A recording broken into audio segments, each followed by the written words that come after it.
Sarah Jenkins pulled her thick black hair into a neat bun as she walked through the quiet halls of Atlanta General Hospital. It was 7 a.m., and the morning shift was just beginning. At 32 years old, she had been working as a nurse in the rehabilitation wing for the past 5 years, but this morning would be different from all the others. The early morning sun streamed through the large windows, creating patterns on the clean hospital floor. Sarah checked her schedule on the nursing station computer and saw she had a new patient to attend to in room 415. According to the notes, he was a 35-year-old male who had been transferred from the intensive care unit after a serious car accident 3 weeks ago. "Hey, Sarah," called out Nancy, the night shift nurse. "Your new patient in 415 is a tough one. He's been refusing to cooperate with most of the staff." Nancy's tired eyes showed concern as she handed over the patient files. Sarah thanked her colleague and read through the file. The patient's name was Michael Cooper, a software engineer who had suffered a spinal cord injury in a car accident when another driver ran a red light. The doctors weren't sure if he would ever walk again. Taking a deep breath, Sarah knocked on the door of room 415. When she heard a quiet "come in," she pushed the door open and stepped inside. The sight that greeted her made her pause for a moment. Michael Cooper sat in his wheelchair by the window, the morning light highlighting his strong features. His brown hair was slightly messy, and a few days' worth of stubble covered his jaw. But what caught Sarah's attention wasn't his disability or his appearance. It was the way he was teaching another patient's young daughter how to make paper airplanes, his hands moving with careful precision. "Good morning, Mr. Cooper," Sarah said, walking into the room. "I'm Sarah Jenkins, and I'll be your primary nurse during the day shift." Michael looked up, and for a moment, their eyes met. His were a warm hazel color, filled with an intelligence that seemed to look right through her. Then, surprisingly, he smiled. A genuine smile that reached his eyes, unlike the forced ones she usually saw from patients in his situation. "Please call me Michael," he said, launching the paper airplane across the room with the little girl. "And this is my friend Sophie. She's been keeping me company while her mom gets physical therapy next door." Sophie giggled as she ran to retrieve the airplane, her small feet pattering on the floor. "Mr. Michael makes the best planes ever," she exclaimed before running back to her mother's room. Sarah began her routine checks, but she noticed something different about this patient. Despite his situation, Michael asked her questions about her job, her experiences in the hospital, and even made her laugh with clever observations about hospital food. "You know," he said while she checked his vital signs, "I used to think coding was complicated until I saw all the charts and machines you nurses have to understand. This is like learning a new programming language, isn't it?"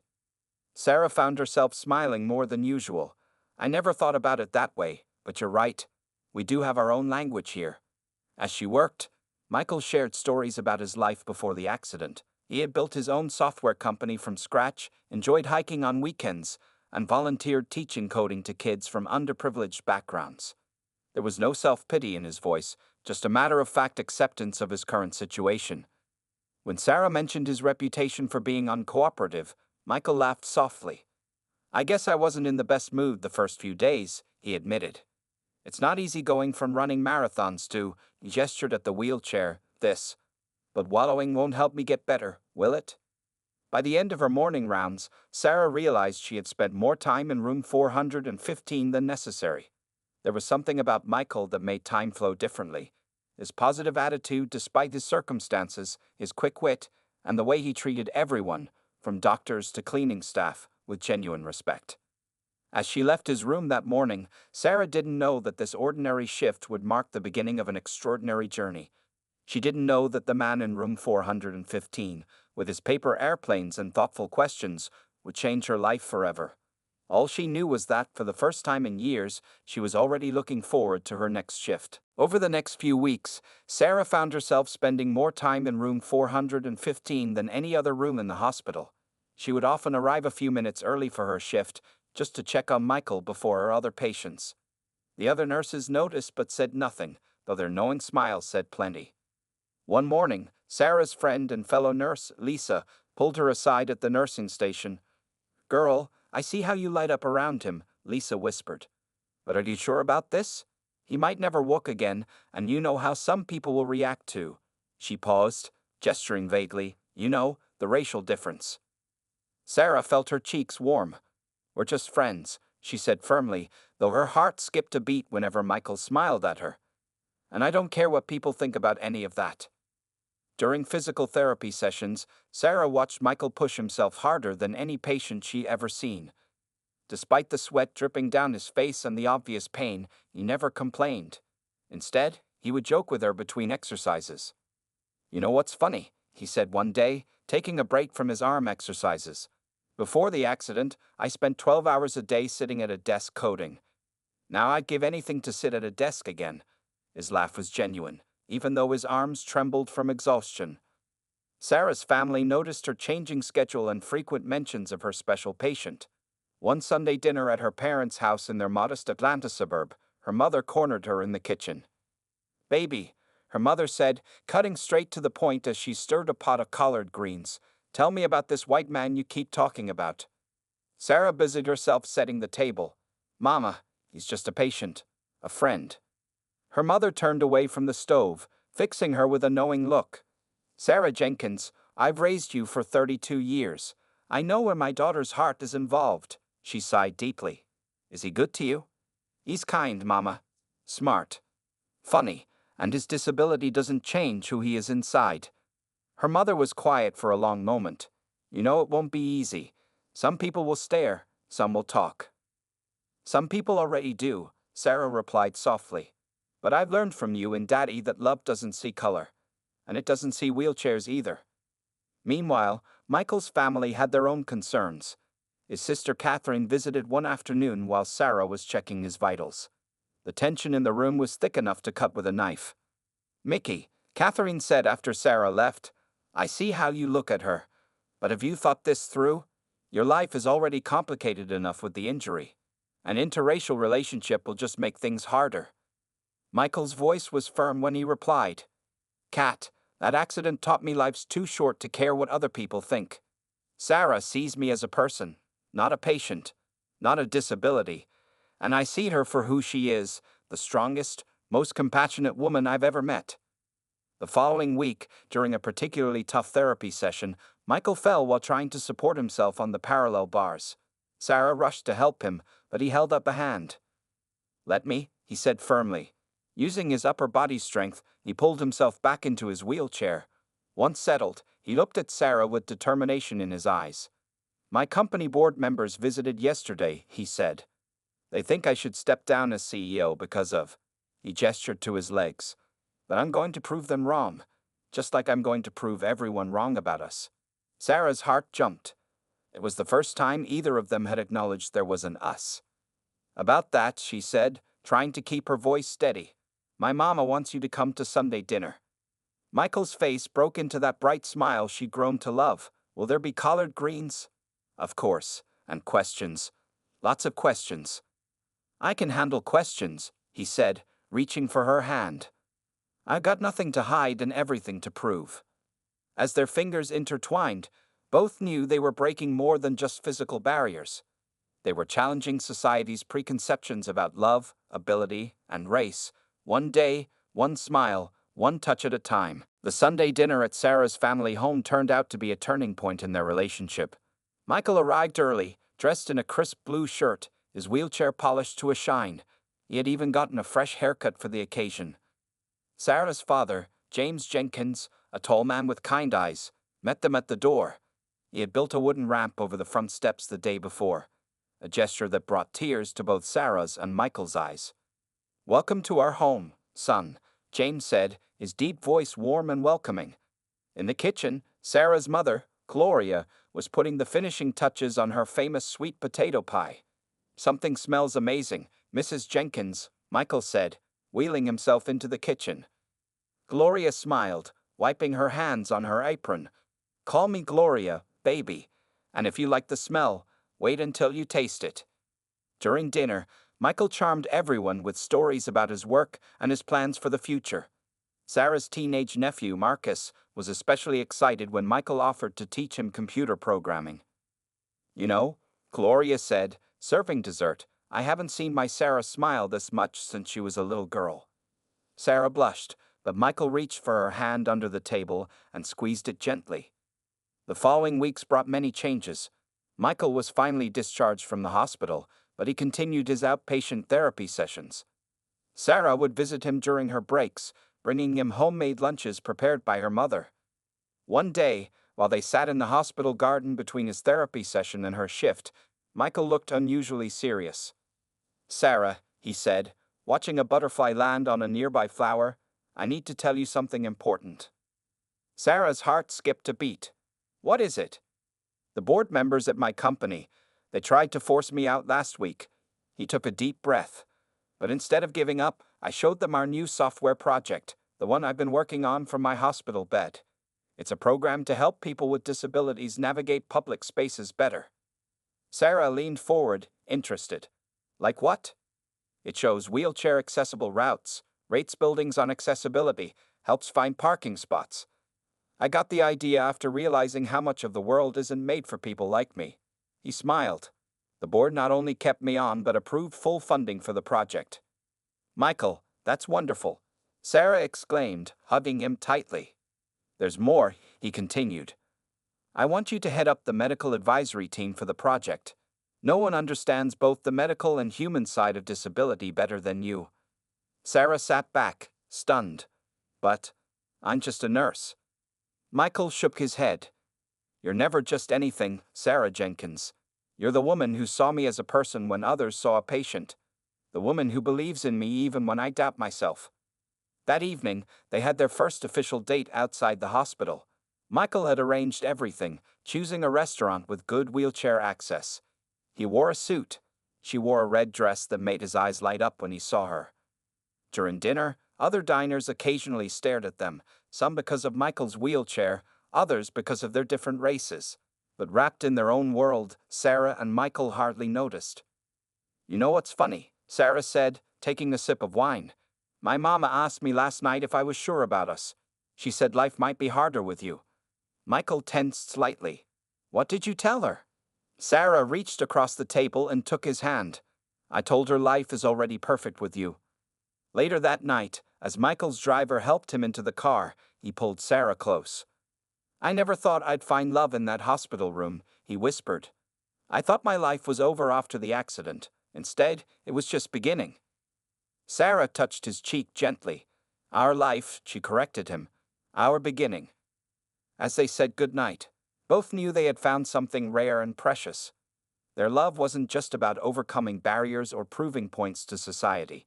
It was about two hearts finding each other in the most unexpected place, about seeing the person behind the surface, and about choosing love over fear. The butterfly they had seen in the garden earlier fluttered past them, its wings catching the streetlight. Like that butterfly, their love had transformed from something fragile into something beautiful and strong, ready to take flight. 3 months after their first date, Michael had a secret plan. He had been working with Lisa, Sarah's friend from the hospital, to arrange everything perfectly. His hands shook slightly as he checked his jacket pocket for the 100th time, making sure the small velvet box was still there. "Everything's ready," Lisa whispered to him during her morning rounds. "Sarah has no idea." Michael had chosen the hospital garden for the proposal. It wasn't the fanciest place, but it held their most precious memories. With help from the hospital staff, he had transformed the small garden into something magical. Tiny white lights twinkled in the trees, and rose petals made a path through the garden. Sarah was working her usual evening shift when Lisa approached her at the nursing station. "We need you in the garden," Lisa said, trying to hide her smile. "There's a situation with a patient." "What kind of situation?" Sarah asked, already reaching for her stethoscope. "You'll have to see for yourself," Lisa replied mysteriously. As Sarah hurried toward the garden, she noticed something strange. The usually dark pathway was lit up with beautiful lights. Rose petals scattered on the ground crunched softly under her shoes. Her heart started beating faster as she realized this was no ordinary patient situation. When she pushed open the garden door, she gasped. The entire space had been transformed. Strings of lights hung from every tree, making the garden glow like it was full of stars. In the center, surrounded by flowers and candles, sat Michael in his wheelchair. He was wearing the same blue shirt he'd worn to Sunday dinner at her parents' house, but this time he'd added a tie. His eyes shone with tears as she walked toward him.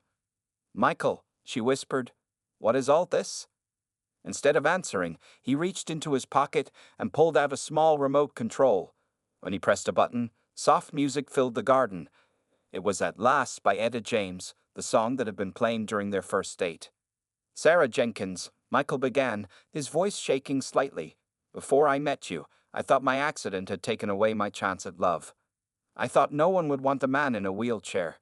He paused, gathering his courage. "But then you walked into room 415, and you didn't see the wheelchair. You saw me." Sarah felt tears rolling down her cheeks, but she couldn't look away from Michael's face. "You've shown me that love doesn't care about what a person can or cannot do," he continued. "It doesn't care about the color of someone's skin or whether they can walk. Love only cares about what's in here." He touched his heart. Then Michael did something that surprised her.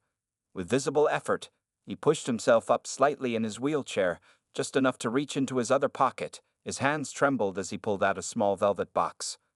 "I may not be able to get down on one knee," he said with a small smile, "but I can still offer you my whole heart." He opened the box, revealing a beautiful ring with a single diamond surrounded by smaller sapphires, her favorite color. "Sarah Jenkins, will you marry me?" For a moment, Sarah couldn't speak. She looked at the man before her, this strong, kind, amazing man who had overcome so much and still found room in his heart to love her completely. She thought about all the moments that had led to this one: the first meeting, the shared laughter, the way he got along with her family, how he never let his disability stop him from living life fully. Finally, she found her voice. "Yes," she said, tears streaming down her face. "Yes, Michael Cooper, I will marry you." As he slipped the ring onto her finger, cheers erupted from the hospital windows overlooking the garden. Their friends from the hospital staff had gathered to watch, and now they were all celebrating. Even some of the patients had wheeled themselves to their windows to see. Sarah leaned down and kissed Michael, not caring who was watching.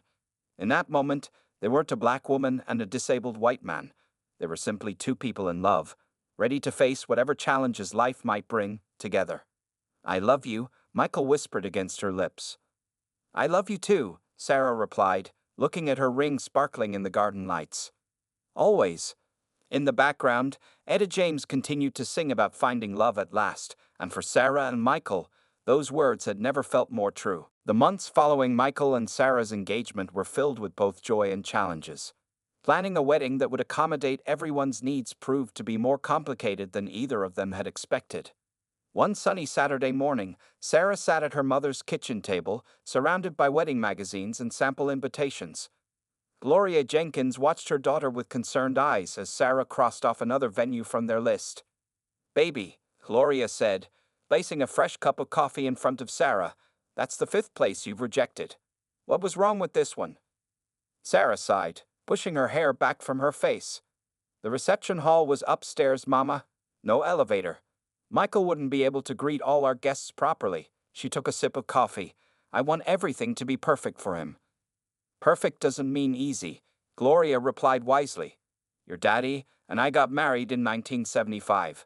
Some people didn't want a black couple in their venue either, but we found our place, and you'll find yours too."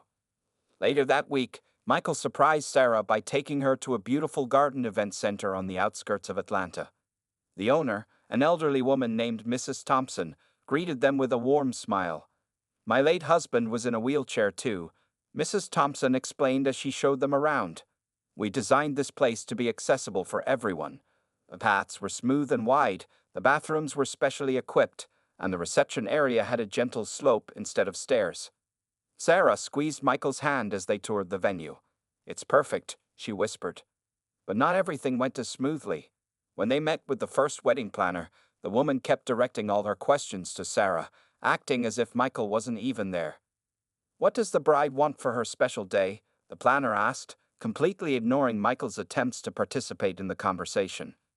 Sarah stood up, her voice firm but polite. "What we want is a different wedding planner.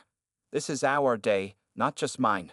Michael's proud smile as they left the office made her heart swell.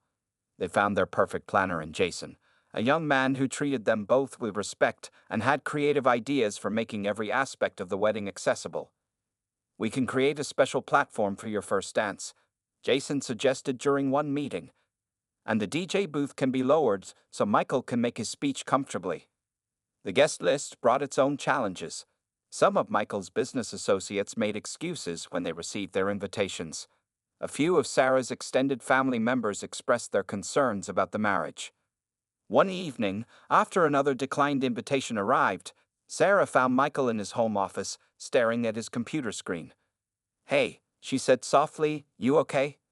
Michael turned his wheelchair to face her. "You know what? I am, 'cause every person who doesn't come is making room for someone who truly supports us."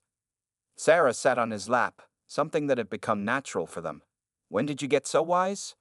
"Around the same time I fell in love with an amazing nurse," he replied with a grin. The wedding dress shopping turned into a family affair. Sarah's mother, 3 aunts, and Lisa all came along. When Sarah stepped out of the dressing room in a beautiful gown with a sweetheart neckline, Gloria started crying. "That's the one," she said, dabbing her eyes. "Michael won't know what hit him." The dress needed some alterations to make it easier for Sarah to sit on Michael's lap for photos, but the seamstress was happy to help. "Love is love," the elderly seamstress said as she pinned the fabric. "And yours is beautiful." As the wedding day approached, Sarah and Michael focused on what mattered most, their love for each other. They chose readings about love transcending all barriers. They wrote their own vows, promising to face life's challenges together. They planned to blend traditions from both their families into the ceremony. One night, as they sat in their favorite spot in Michael's backyard, looking at the stars, Sarah asked, "Are you nervous about the wedding?" Michael took her hand, running his thumb over her engagement ring. "Only about one thing." "What's that?" "That I might cry when I see you walking down the aisle."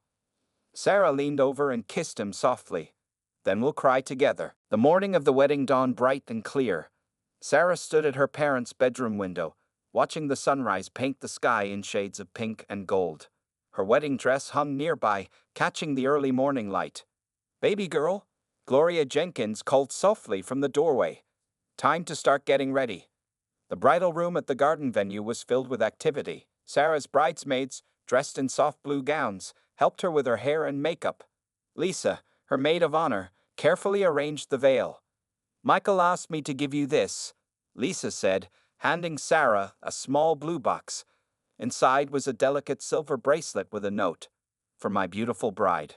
I can't wait to see you. Love, M." Across the venue, in the groom's room, Michael was getting ready with help from his best man, David. His hands trembled slightly as he adjusted his bow tie. "You okay, man?" David asked, helping Michael with his jacket. "Better than okay," Michael replied, though his voice shook a little. Today has to be perfect. Sarah deserves perfect." What Sarah didn't know was that Michael had been keeping a huge secret. For months, he had been working with a special physical therapist, pushing himself harder than ever before. Even David didn't know the full extent of Michael's plans. As guests arrived, they were struck by the beauty of the venue.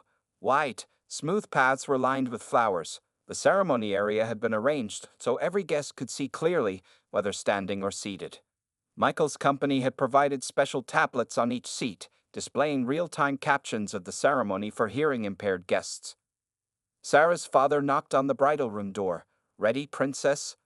When Sarah emerged, Gloria gasped. The dress was stunning, ivory lace that seemed to float around her. But it was Sarah's smile that truly took everyone's breath away. "You look like an angel," James Jenkins said, his eyes misting over. In the ceremony area, Michael waited in his wheelchair, his heart pounding. The string quartet began playing, and the bridesmaids started their procession. Then the music changed to, at last, their song, and everyone stood. Sarah appeared at the end of the aisle on her father's arm. Michael felt tears roll down his cheeks, just as he predicted. She was more beautiful than he had ever imagined. As Sarah walked toward him, she saw only Michael. Not the wheelchair, not the curious glances from guests, just the man she loved looking at her like she was the most precious thing in the world. When they reached the front, James kissed his daughter's cheek and placed her hand in Michael's. "Take care of each other," he said, his voice thick with emotion. The ceremony was beautiful in its simplicity. They had chosen words about love breaking down barriers, about two hearts finding each other against all odds. When it came time for the vows, Sarah went first. "Michael," she began, her voice steady despite her tears, You showed me that love knows no boundaries, that it doesn't see color or disability, only the heart. I promise to be your partner, your friend, and your biggest supporter, every single day of our lives." Michael squeezed her hands, taking a deep breath before speaking. "Sarah, you walked into my hospital room and straight into my heart. When the world saw limitations, you saw possibilities. When others saw differences, you saw love. I promise to spend every day showing you that you made the right choice." The minister smiled warmly. "By the power vested in me, I now pronounce you husband and wife. You may kiss the bride." Sarah leaned down to kiss Michael, and the garden erupted in cheers and applause. As they broke apart, both laughing and crying, Michael whispered, "Ready for a surprise?" Sarah looked confused. "What surprise?" Michael glanced at David, who stepped forward with something hidden behind his back. The music changed, and Michael's eyes sparkled with anticipation. "The next part," he said softly, "is something I've been working on for a very long time." The guests fell silent, watching curiously. No one except Michael's doctors and therapists knew what was about to happen, a moment that would leave everyone, especially Sarah, completely speechless. The garden fell completely silent as David stepped forward. From behind his back, he pulled out two sleek, black forearm crutches. Sarah's hand flew to her mouth as she realized what was about to happen. Michael took a deep breath. "For the past 6 months," he said, his voice carrying across the quiet garden, "I've been working on a surprise for our first dance." Sarah watched, her heart pounding, as David helped position the crutches. Michael's physical therapist, Dr. Rodriguez, quietly moved closer, ready to assist if needed. The wedding guests leaned forward in their seats, hardly daring to breathe. With deliberate movements, Michael placed his hands on the arms of his wheelchair. Sarah could see his arms trembling with effort, the muscles tense beneath his suit jacket. Slowly, carefully, he began to push himself up. "Michael," Sarah whispered, tears streaming down her face. "Please be careful." He smiled at her, though sweat was beginning to bead on his forehead. "Trust me, my love." Using upper body strength built through months of secret training, Michael gradually rose from the wheelchair. David quickly moved the chair back and handed him the crutches. For the first time in their relationship, Michael stood at his full height, looking directly into Sarah's eyes. Gloria Jenkins let out a small sob from her seat in the front row. James wrapped his arm around his wife, his own eyes glistening. Lissa fumbled for tissues in her bridesmaid's dress pocket, passing them around to the sniffling guests. "I promised myself," Michael said, his voice steady despite the effort of standing, "that I would dance with my wife at our wedding." The music changed to "Can't Help Falling in Love," and Michael took a small step forward. Sarah instinctively moved closer, ready to catch him if he stumbled. But Michael had practiced this moment hundreds of times in physical therapy. "May I have this dance, Mrs. Cooper?" he asked softly. Sarah nodded, unable to speak through her tears. She stepped into his arms, careful to let him set the pace and balance. Michael had worked with a dance instructor to modify the movements, creating a gentle swaying motion that he could manage with the crutches. As they moved together, Michael whispered in her ear, "For months, I've been going to therapy twice a day. Early morning before work, late evening after everyone left. I wanted to give you this moment." "You didn't have to," Sarah said, her voice breaking. "I love you exactly as you are." "I know," Michael smiled. "That's why I wanted to do it even more." Around them, there wasn't a dry eye in the garden. Phones were raised to capture the moment, but most guests were too moved to even think about pictures. The sight of the newlyweds dancing, Michael standing tall, Sarah looking at him with pure love, touched everyone's hearts. Even those who had questioned their relationship were wiping away tears. Sarah's cousin, who had initially expressed concerns about the marriage, was openly crying. One of Michael's board members who had tried to force him out of the company sat in stunned silence. As the song came to an end, Michael's strength began to waver. Sarah felt him lean more heavily on the crutches.